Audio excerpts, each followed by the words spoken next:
Hello everyone, সবাইকে জানাই শুভ রথযাত্রা।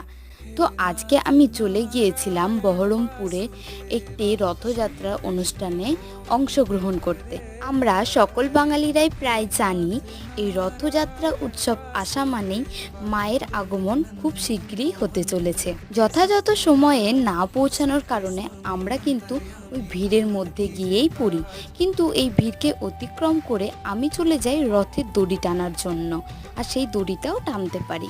দেন তো দেখা করি আমার এক বান্ধবীর সাথে, এক না দুটো বান্ধবীর সাথে, যার সাথে আমি আগের বছরে ছিলাম, এমনকি এই বছরও আছি, আর তার সাথে নৃত্য করেছি সবাই মিলে।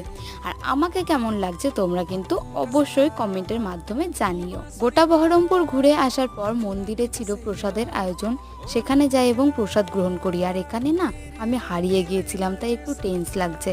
তো ভিডিওটা এই পর্যন্ত। Thanks for watching. জয় গোপাল, রাধে রাধে।